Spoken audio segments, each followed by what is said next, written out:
Jimbo Paris, and you are listening to The Jimbo Paris Show.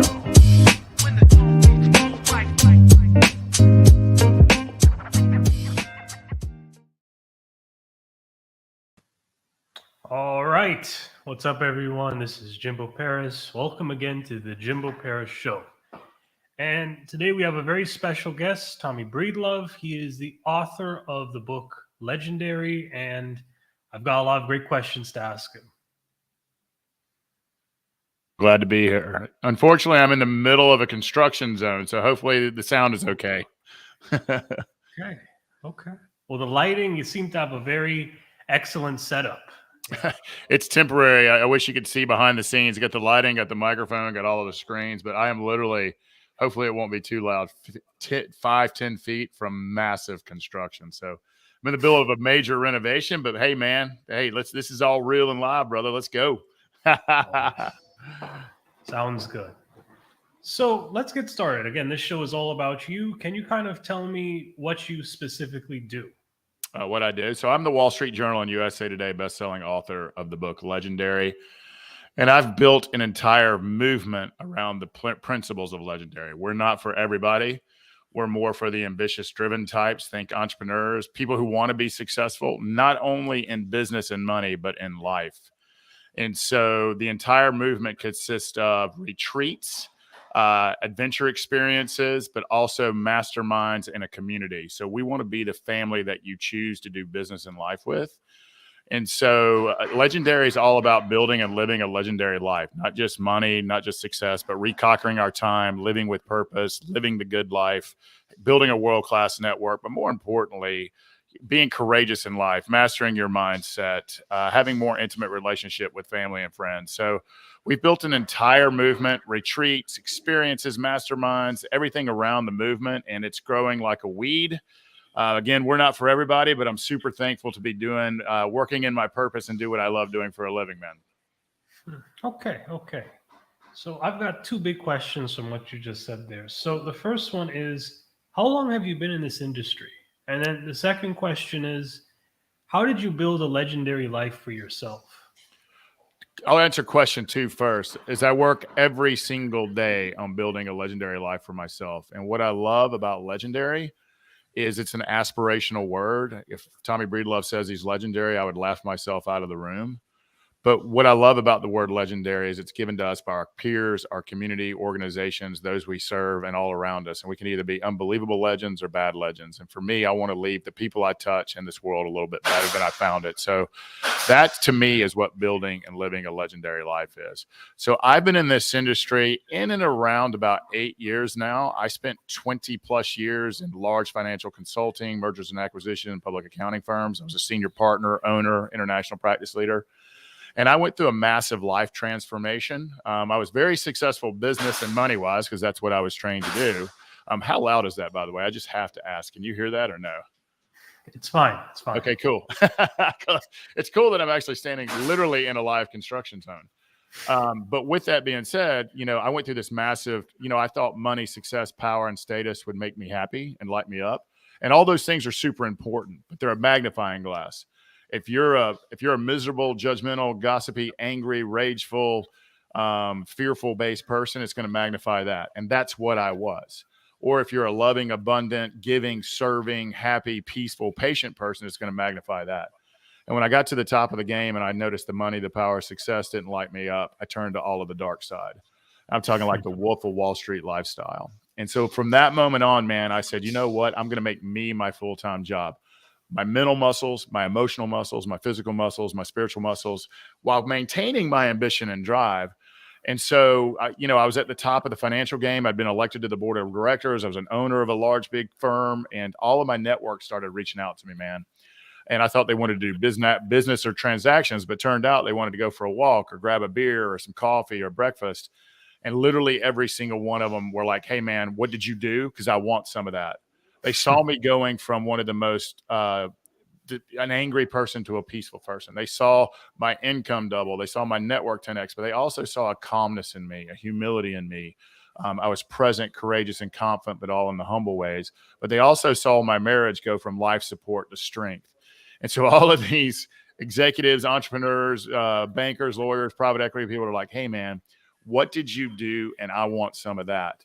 And eventually they said, well, you need to write a book telling people how to do this. And I did. And what I love about Legendary, and by the way, if you're not a reader, I will read it to you on Audible. But what I love about it, it's not only fun and quick, but it's actionable. Do you want more time? Do you want more purpose? Do you want more money? Do you want more master your mindset? Do you want to be in charge of your emotions? Do you want more friendships or better network?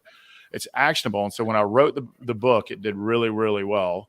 And then from there, I was like, okay, I'll sell my equity in the firm, go chase a dream, go chase this entrepreneurial dream.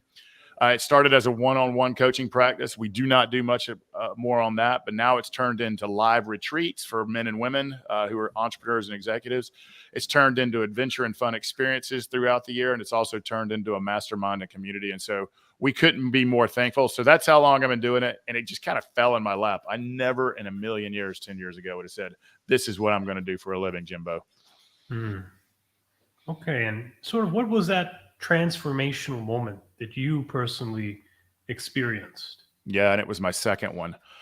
So I'll start with the first one. At 18 years old, I grew up in the south side of Atlanta, good, hardworking, blue-collar part of the world. Think people who fix things or military or warehousing and mechanics. And unfortunately, I grew up in and around a lot of violence and abuse. And at 18, I was going to be the first person in my family to go to and graduate from college and actually have a professional career. But unfortunately, I turned to the things I hated. I grew up around violence and abuse, and I became that violence and abuse. So at 18, I committed a violent crime, was looking at 7 years in prison. Luckily, it was dropped to misdemeanors, and it was taken down to two misdemeanors, but I still was sentenced to 2 years. So instead of going to a full ride to all of these universities, I ended up spending my 19th birthday in a cage. Fast forward from there, I really went from a cage to a nuclear waste container factory, community college at night, to university. And then I went from literally jail to a company called Deloitte, which I think today is the largest financial consulting firm in the world. And I thought that, money, power, status, and the American dream would fulfill me. And so I just worked harder than everybody. I hustled everybody. I was Yi who turns the lights off last guy, and was just looking for that affirmation through success, looking for that affirmation through the corner office, looking for that affirmation from the shiny things. And I found all of those things. But what I never dealt with was those insecurities, those fears, and that anger from my childhood. It was just showing up in competitiveness. It was showing up in bad leadership. It was showing up in working a million hours. And then when that didn't make me happy and the money didn't make me happy, it showed up in all the negativity that humans can get involved in. And the second transformation, I literally found myself in a ditch in downtown Atlanta looking at the blue sky one morning. Didn't know how I got there, half dressed. Didn't know where my car was after just 3 days of computer chaos and debauchery. And at that moment, I was like, this is number two, and I don't know if you're going to get number three. So, man, instead of wearing all these masks, tough guy, important guy, can't ask for help guy, why don't you just become Tommy? Why don't you just figure out who you are, where you're going to go, and who's coming with you? And I made me through great coaching, through therapy, through reading everything I can get my hands on, to finally surrounding myself with positive, fun, abundant-minded people as opposed to negative, fear-based people, which I was one of those. And my whole life just started transforming. And for the last 12 years, I've literally every day made me my full-time job first. I get up, I work on my emotional muscles, my mental muscles, my spirit muscles. I do the reps, I do the gratitudes, I do the readings, I do the meditations. I work with coaches to this day. I'm in the coaching business. I work with coaches. I'm in the mastermind business. I have masterminds. So I make me my full-time job so I can lead, love, and respect myself first, so that I can lead, love, and respect others. And so that was transformation number two. And that's how I fell into all this. And I don't want people just to be elite and world-class and badass in business and success. That's pretty easy to do if you're just disciplined and work every day to grow on that. It's really hard to be elite and world-class, not only in business and success, but in your mindset, your relationships, and with yourself. And so that's what we're all about, my friend. You raised some really important points, because I think even before your change, that lifestyle that you had was what a lot of young men would also personally want too, because that's usually what goes through their head. Well, I don't know, but at least with me, it was always money, success, those types of things. And again, you said it, discipline is a big factor, but then there's that human element as well. Yeah, men love, not all men, but most men crave respect, admiration, power, and status, right? And they fear embarrassment. And we get that. And it is, I mean, this is thousands of years of evolution. It got us to the top of the tribe. It kept us safe. It helped us be whatever. And it also helped us get the partner of our dreams and kind of raise up through. And all of those things are super important. And being ambitious and innovative and wanting to make a difference in business is great. But wherever you go, there you are. So if you're filled up with anger or worried or insecurity, and we all got these thoughts and voices in our head that says, hey, what if they figure out I'm not enough? I'm not smart enough, good enough, comparing ourselves to someone who's 20 years ahead of us, or I'm not successful enough or skinny enough. We all got it, men and women. And we have to deal with that first. I want people, when they look into the mirror, and see an ally and not an enemy. I want them to see confidence and peace and presence and patience and courage and love and joy. And so many of us chase this ideal of more. And when I have this and when I have more of this, I'll be happy. Well, if you're not happy now, that's just going to magnify that unhappiness. So the whole point of our movement is isolation is the enemy of excellence. You cannot build a legendary business success in life alone. I hope we're the family and community you choose to do with it. Number 2 is reprioritizing yourself. Get strong, lead yourself first, strong mentally, emotionally, spiritually, physically. And the third thing is we believe everybody can be pros in all phases of their lives. They can be happy in all phases of their lives. We got to define what success is, but do it with us. And finally, I believe that no matter what story we tell us or what thoughts we have in our head or what we see in the mirror, if we do the work, we unwire it, we change false beliefs, we change the story, we rewrite the story. When we look in that mirror, you can see strength, courage, and confidence. And at the end of the day, you can become an ally and not an enemy. Mm-hmm. That's the hope. And speaking of that hope, what do you hope for others? So can you kind of explain more this legendary life movement that you've kind of built now? Yeah. So again, what I'm fighting against is both sides of our media today are telling us we're victims or telling us we're entitled to something. And unfortunately, no one owes us anything. And there's no politician that's going to save us. There's no magic pill. There's no quick fix.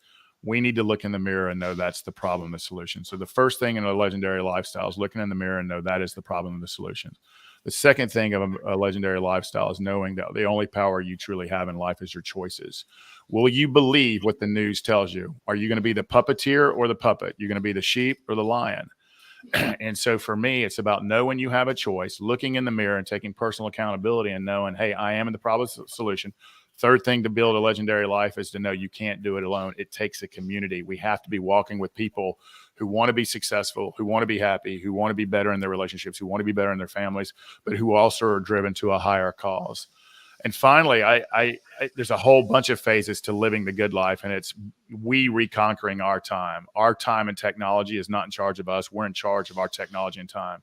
It's, again, about having a world-class network. It's about living a purposeful life. It's about always taking action and never giving up. We talked about it earlier, getting the noise out. Our ears and eyes are inundated with noise, media, social media. It's poison, poison, poison. Turning that off and taking control and command, being the captain of your ship back on your life.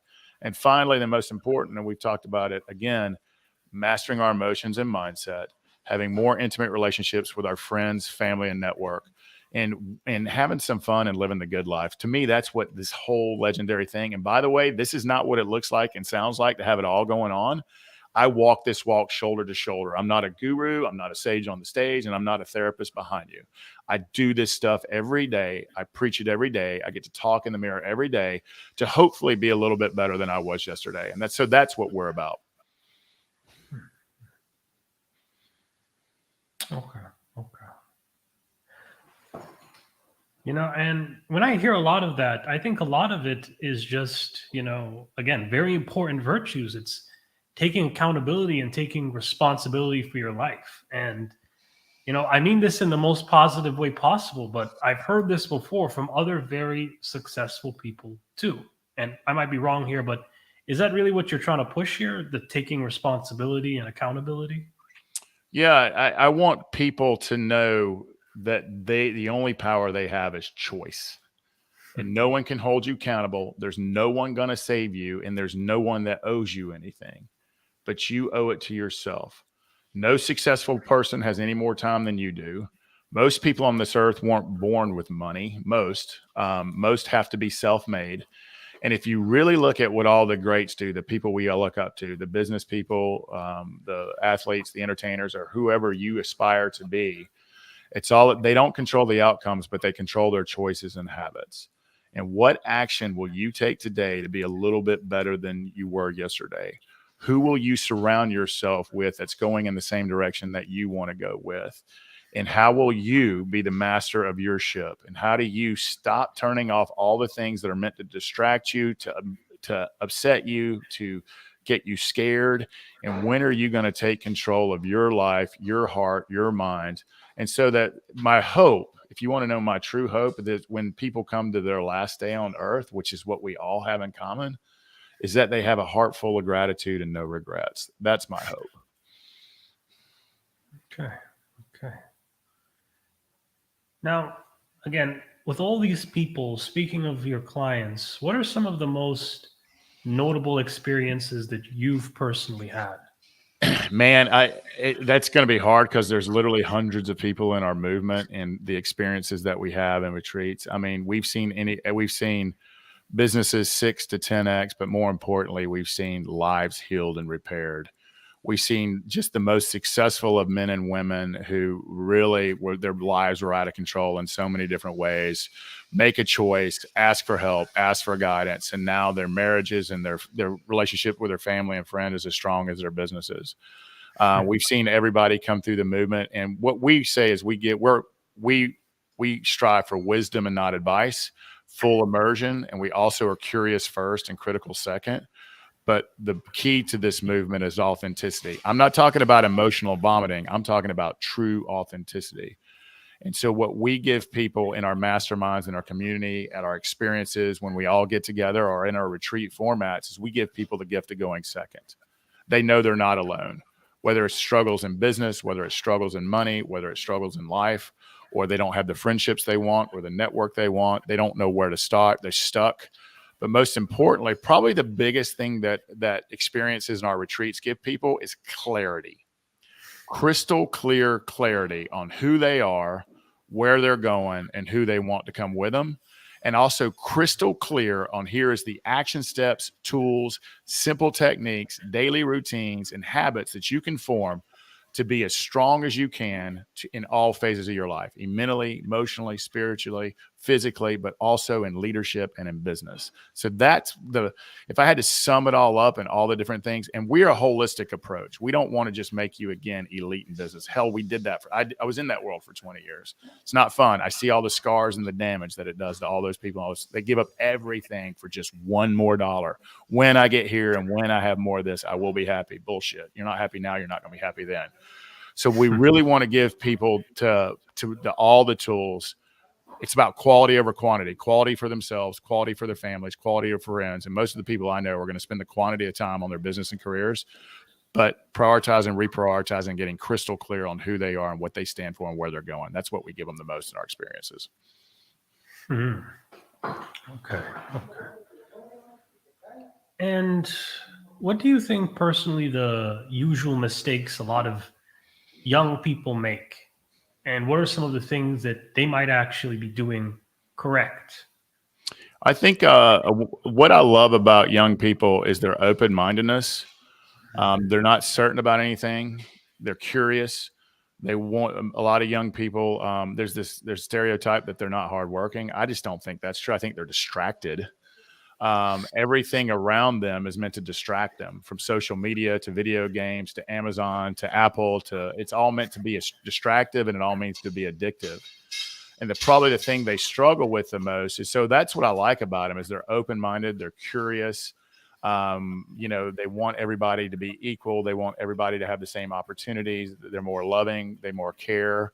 The way they want the earth and the fellow humans to be better. I just love that. I just love that about the younger generations. They seem to have a lot more compassion than empathy, and they're not certain about anything, which is beautiful.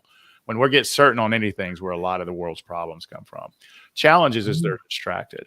Challenge is they don't know they're puppets, and they don't know they're addicted to all of the technologies. Their technologies they're the user. It's almost like they're on heroin, man. It's like they're not in charge of their technology. Technology's in charge of them.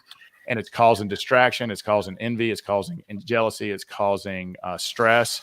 And at the end of the day, they have the power to turn it off. They just have to know whether or not they can do it or not, and go do something more productive with their lives to get stronger. That would be their biggest challenge. That's, you raise a really good point there, because, while media it's a complex issue, because media really is a very powerful asset. But at the same time, the fire that can cook the food can also burn the house down, So your biggest strength is your biggest kryptonite. That's humankind, isn't it? So how do you think, people can kind of, or young kids can kind of work around these social media distractions and issues? Yeah, I mean, the first question is they need to ask is, are they in charge of their technology, or is their technology in charge of them? Can they turn it off? If they set a phone aside for an hour, do they start shaking? Is it a truly addiction? Is it making your life better, and is it making your life happier? Or are you just going down the rabbit hole of numbing? Are you going down the rabbit hole of jealousy? Are you going down the rabbit hole of envy? Is it making your life better? Are you using technology to serve you, your movement, to make you a better human, to make you a stronger human, to be a better leader so that you can go lead, love, and respect others better? Is it making you better in business? And if it's not, the question is you're not using it the right way, and you're probably addicted to it. So there's an off button. You also need to look up from the screen and see the world. The world is a whole lot prettier from your eyes, as opposed to, like, when's the last time you looked at a sunset without taking a picture of it? Just look at the sunset. When's the last time you actually had a conversation and just looked in someone's eyes? Look in their eyes. That's where the soul lives, man. And look in someone's eyes and have a great conversation. Get out in nature and smell the trees and the flowers and be fully present. Look at a fire and watch it go. Listen or read a great book. Listen to a great podcast like the Jimbo Paris show. What I would tell them to do is fill their life with positivity and goodness, because most social media, not all, but a lot of social media, a lot of media, a lot of what we watch on TV, and a lot of things that input in our eyes and ears is poison. And just remember, garbage in is garbage out. And the last thing I would tell young people is to be who they truly are. We are craving authentic connection like I've never seen it before, because everything feels fake to us. And if it feels fake, it probably is fake. And so we get caught up in envy and jealousy of everybody's Instagram fabulous or LinkedIn successful. Bullshit. They're all just struggling like you are. But what we're craving is connectivity. We're craving authenticity. We're craving that we need to know that we're not alone. I'm telling everybody on this podcast, we have insecurities, fears, worries. We're not alone. Everybody's got them. Let's own them. But the cure is are you going to ask for help? Are you going to give someone gift of going second by telling them people what you're struggling with? And what choices and actions are you going to take to be a little bit better than you were yesterday? Remember, in the mirror is not an enemy. It is an ally. Fire the enemy, hire the ally, and know that that's the problem, the solution. You have to take action to go do it. I think also we struggle with instant. And no successful or famous person got there overnight. They worked their asses for it. And so remember that too. Again, you are raising. You tell I'm passionate about this. And I'm just agreeing with you here too, because in society we have, this whole notion of, the microwave mindset. I need it now, weight loss, make money, health, relationships, people just want this instant thing. And the combination of what you said with the distractions too, just make the whole situation a lot more difficult. And I think we could kind of lead this now into the next question is, when it comes to pursuing goals, which is more important, skill set or mindset? That's a great question. I think it's intention and action. And the only way to build a skill set is action, working the craft. If you want to become confident in anything, you got to do the reps. Equate it to like dribbling a basketball. I was a basketball player. You can't be a great shooter unless you learn how to dribble. So I would think it would be both. Mindset is intention. Mindset is knowing that you can do it, or rewiring yourself with confidence, courage to know you can do it. You'll become more confident, more courageous the more times you do it, the more times you fail, because every failure is a learning. But I think money is a mindset. I think life is a mindset. Are you saying I can't afford it, or how can I afford it? Are you think money's out there, or money's available for you? Do you think that only the lucky get there, or do you believe you can create your own luck? And if you're struggling with that, you need, no matter how many skills or how many reps that you take, you're going to be unhappy and insecure and worried or fearful or still. So it needs to be both, because we see so many confident people in their crafts have an integrity breach, take their own life, depressed, do really stupid things. We see it all the time in business. We see it all the time in entertainment, athletics. The people that we aspire to be, what they are is really confident in their work because they've done the reps and developed the skills, but they don't have the mindset, intentions, and they're still stuck in some story that they're telling themselves, and they self-sabotage is really what they're doing. And so you need to have both. Confidence is both working your craft and becoming really good at your craft by doing the reps, but confidence is also working on your heart and mind muscles, rewiring the stories you say, rewiring from fear to abundance, rewiring to gratitude, rewiring to not constantly thinking about the next thing, but being present where you are. And there's all tools, systems, actions, processes, and habits to get you there. So I think it's a yin and the yang. I think it's the rainbow and the storm. I think you have to have both. I mean, I really do. Otherwise, you can be really confident in your craft and really get to the top of the game. Look at both of our past two presidents, both super confident. The one we have now and the past one, super confident, but maybe not the most self-esteem person. Both of them. So I don't want to make anybody mad. So we'll say the current one and the last. Oh, don't worry about it. Don't worry. You're good, man. The current one and the last one, they're really good, and they've gotten confident. They're all the way at the top. They're one of the most powerful people in the world, right? But they seem to be lacking a little bit of self-esteem, grace, presence, peace, and some self-confidence. Exactly. And again, he's looking at that from a more true humble self-confidence. There's a difference between arrogance, which is insecurity on steroids, and humble self-confidence. They're very different things. I know what you're talking about. I've been on both sides, so it takes one to know one. Okay.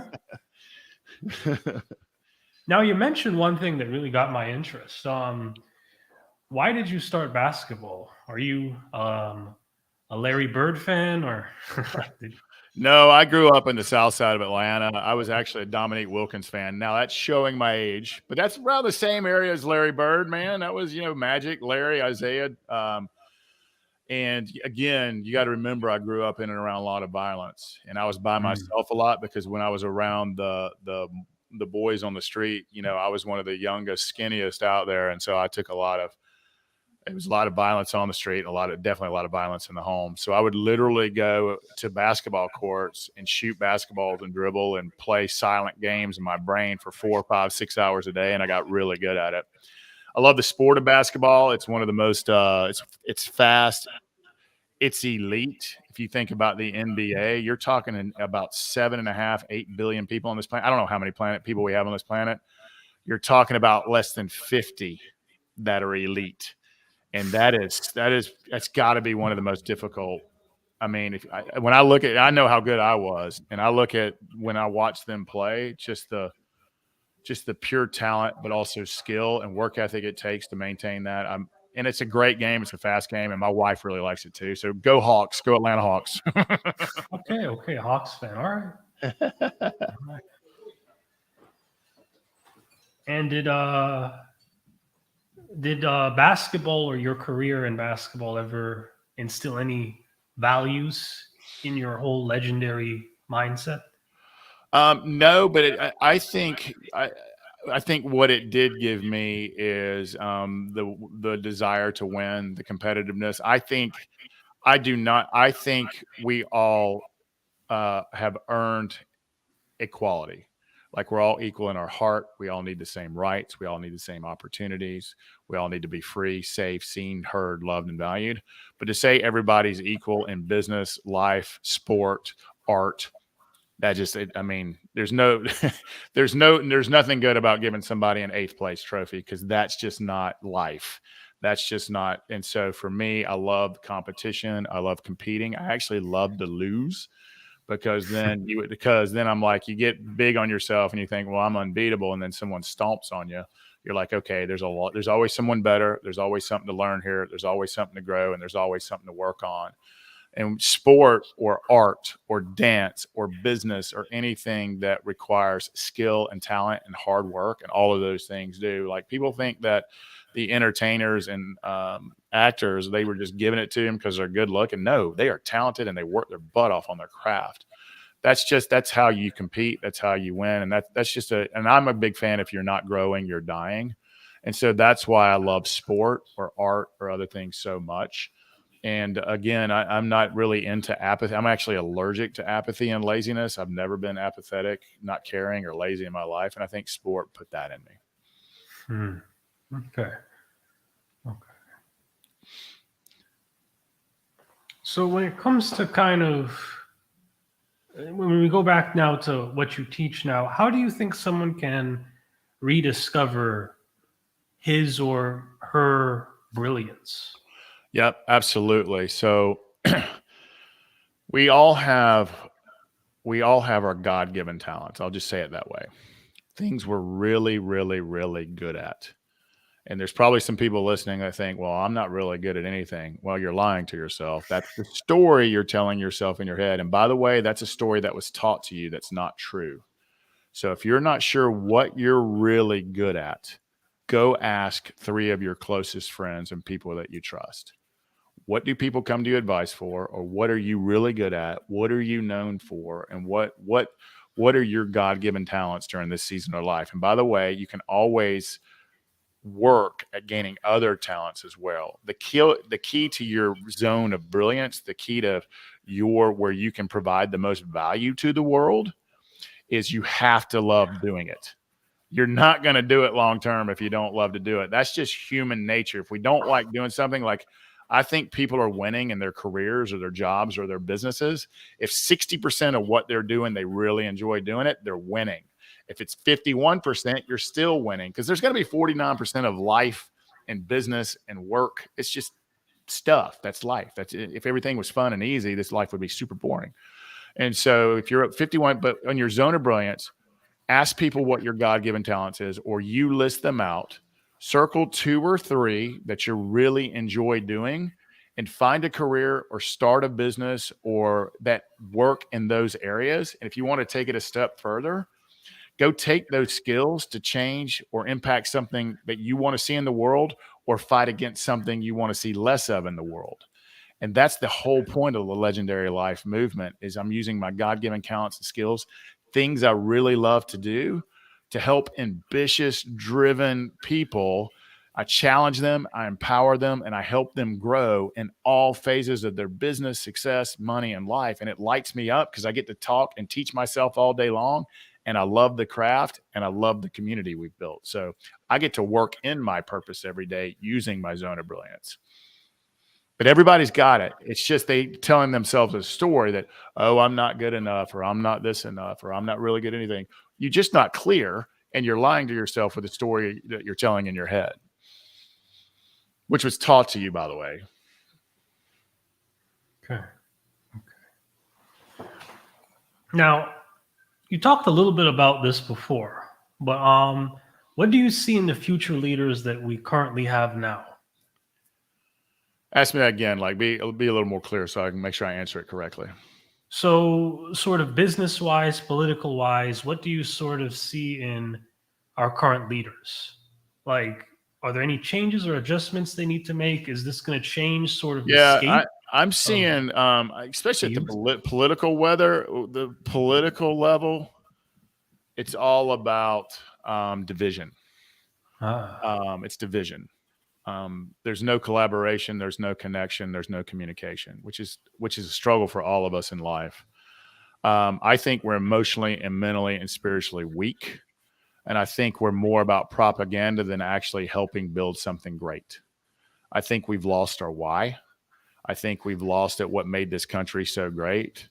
And we've had a lot of scars, and we've done a lot of things wrong, but we've done a lot of things right. And we've owned what we did wrong, and usually taking massive action, sometimes painful and brutal action, to fix those things. But I think we've forgotten our why. I think it's all about power and getting reelected. I think it's all about dividing. I mean, look at these last several election cycles. All of a sudden, Bob down the street didn't vote for you, and you love Bob, but he didn't vote the same way. And news has told you that Bob's an evil person. Well, Bob's not an evil person. He just has a different set of value sets on certain things. And what I have found from most human beings on earth, especially in the United States, is they want to be successful. They want to be happy. They want to be free. They want to make an impact. And most of the people that I know, left and right, want people to have equal rights. They want opportunities. They want a safe environment. So they don't have a party. But now we've only got two parties, and they're wanting us to divide. They're wanting to scare you. And that sells advertising. And it's all about money, control, and power. And honestly, they want to be puppets, and they want us to be puppeteers. See COVID, both sides. They want us to be sheep and them the lions, but they've lost perspective. They've lost their why. And there's zero self-awareness there. And people follow, the number one failure in leadership in life is self-awareness, knowing thyself. And people follow confidence, they follow optimism, they follow authenticity, and they follow consistency. And none of our macro politicians and a lot of our micro ones don't have those things. That's why we're craving that authenticity. We're craving bringing us back together, some optimism. We're craving connection and true confidence, not arrogance. You look at the talking heads and you look at the politicians screaming at each other now, it's arrogance. And by the way, arrogance is insecurity on steroids. We're craving humility and we're craving impact. And so that's what I see in our leaders right now. However, what I want to remind everybody is we can vote for whoever we want to vote for, or we can start whatever we want to start, and we can become. I am real confident about the future, from technology to caring about the environment, to caring about our fellow human beings, to equal rights, to people growing, to people becoming more optimistic, to people becoming more empathetic. And we get these old fogies out of the way, and I'm one of those old fogies, and we bring in some new blood, some new talent, and some new ideas, and let's go out there and be world-class and badass. So I'm also super hopeful. Okay. That's what I see from our leaders. If you don't believe me, turn on any of your news channels and tell me how you feel after 5 minutes. Yeah. You're going to be angry or scared, one of the two. Yes. And both sides are guilty, by the way. They're both guilty of it. It's not one's better than the other. You are raising so many points. And again, I don't mean to bring this up, but this is why I actually completely changed the way I digest news now. I use something called the Positive News Network. Oh, I love it. It's basically websites that only have positive news, and it changed my entire mood, you know? And again, I think this goes anywhere, like you talk about this all the time about how the media is so full of victimhood and negativity and fear. Entitlement and fear, division, rage. I mean, look at them screaming. They scream now. Man, it's just not healthy. But again, it's up to us to not look at those types of things. And it's tempting, but, we got to resist it. It's addictive. So, exactly. So I don't want to drag this on too far away from you. I want to keep this focused on you. So I kind of want to know now, what are sort of your career influences? Who coaches the coach right here? Yeah, so I'm always looking for the next coach. I usually work with a coach for 1 to 3 years, and sometimes longer. I worked with my first coach, Nancy Vito. I call her Saint Nancy. I worked with her for about 4 or 5 years, and she helped me with the tools and systems and confidence to leave a really high-paying career when I was a partner at a big firm to go chase a dream. It was her, the unconditional support of my wife, but also my friends and family say, hey, go chase this dream, because I really did want to look back with no regrets. But right now I'm working with 2 coaches, one on the sales and marketing side and one on the vision side. I'm also constantly doing the reps, all the stuff that I'm one that practices what I preach. I'm not saying I'm always successful, but I'm very consistent on getting up and doing everything I teach. I'm also involved in 2 masterminds. I run an executive and entrepreneur women's mastermind, an executive entrepreneur men's mastermind, and an entire community. And guess what? I'm in 2 masterminds right now. One is designed for coaches and the other is designed for business. But I'm also really dogmatic about who I surround myself with. I have 3 rules. One is, do they make me happy? That's question 1. The second one is, or do they make me better? And usually the people that make me better don't make me happy. And 3, are they net givers? Are they just constantly taking from me, or are they also given? Is it a quid pro quo? So right now I'm working with a guy named John Mitchell. I'll give some street props. I'm working with a guy named Darren Hardy. I'm working with Evans Putman. I'm in the Grade 8 Mastermind, and I'm in the World's Best Mastermind. So we'll give them a shout out of the people that I'm working with right now. Okay. And I hope this construction all around me is not too loud. All right. And this first mentor you had, what do you think she saw in you? She wasn't my first mentor. She was my first coach. So I paid her. Coach. Okay. So I'm a firm believer that mentors will appear in your life when you start changing your energy flow, when you start doing the work, when you start reading more and getting more into gratitude, and you start really working on yourself to be more courageous and confident and joyful. Great mentors will appear in your life. It's amazing to me how many have appeared in my life. But I also believe if you look at the elites in business, if you look at the elites in athletics, you look at the elites in art, they all have several things in college. Let's take in common. Let's look at Tiger Woods. That dude had 4 or 5 coaches at any time, 3 for his golf game and 2 for his mental game. And if you don't think that was elite, that was elite. He just had some demons and self-confidence things that he needed to lean into that he does lean into now. So he is constantly sharpening his pencil. So when I look around at the people that I aspire to be, I see that they all have coaches. They're all in masterminds. They're all reading a lot. They're all practicing gratitude. Like if you ask Oprah Winfrey, what's the number one thing that changed her life? It was gratitude.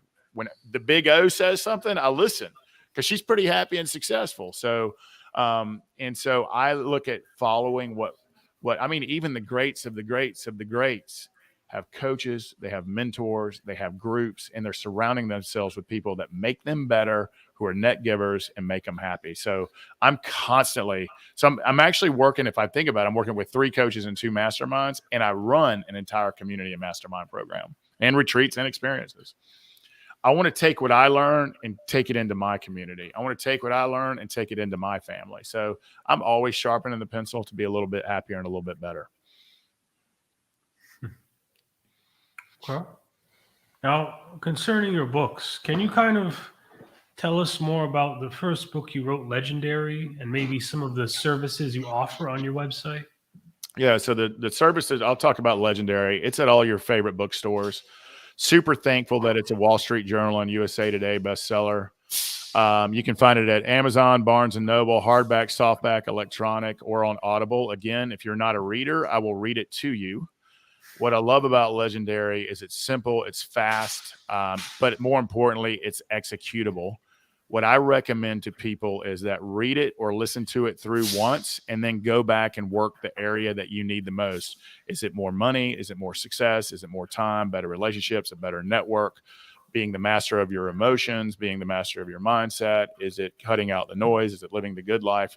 Go where you need to go and work that and work it hard. So listen or read Legendary. That's the first thing. If you're interested in one of our masterminds, our community, our retreats, our experiences, you can go onto our TommyBreedlove.com. You're on it right now. There it is. It tells you about everything. Retreats, mastermind, community. There's not much about the experiences. We don't really offer the experiences to the public. So if you want to join one of our outdoor or adventures or anything like that, you're going to have to join our community, our mastermind, and then you'll get the fun invite to our adventures, our outdoor stuff, our challenges, our sport, our art, our learning experiences, to go have some fun and connect with us. But it's all right there on TommyBreedlove.com. And I know I've been hammering social media, but if you go to our social media, it's all about business, money, success, mindset, all that good stuff. So check us out there as well. It's all here on TommyBreedlove.com. There's the book. Isn't it pretty? Okay.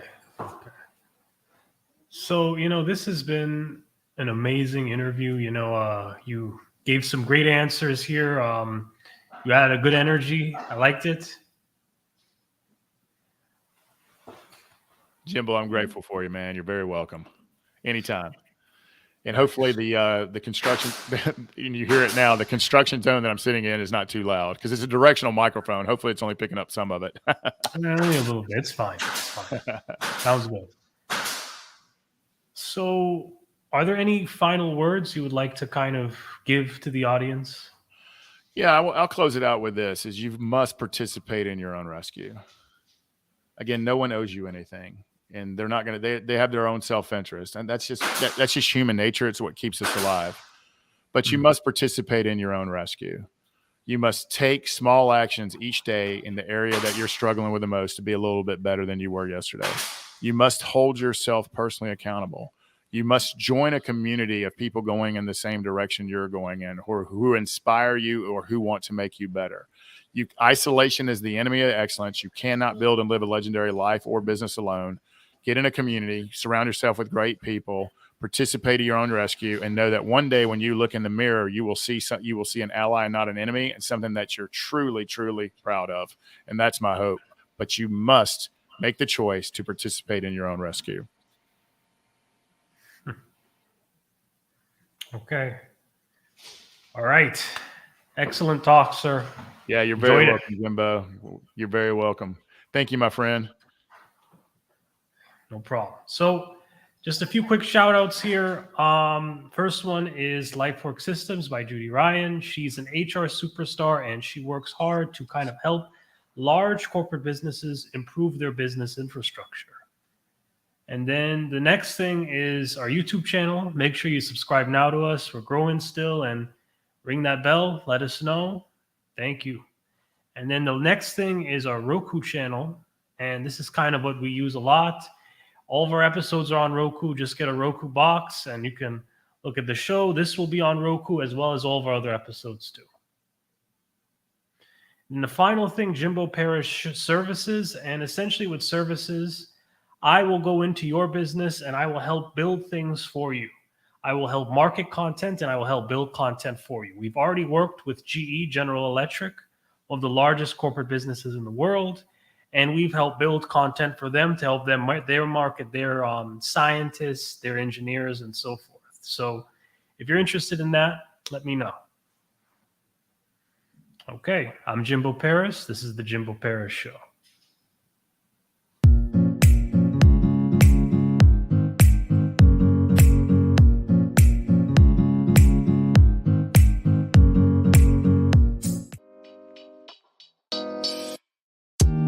Thank you for listening to the Jimbo Paris Show.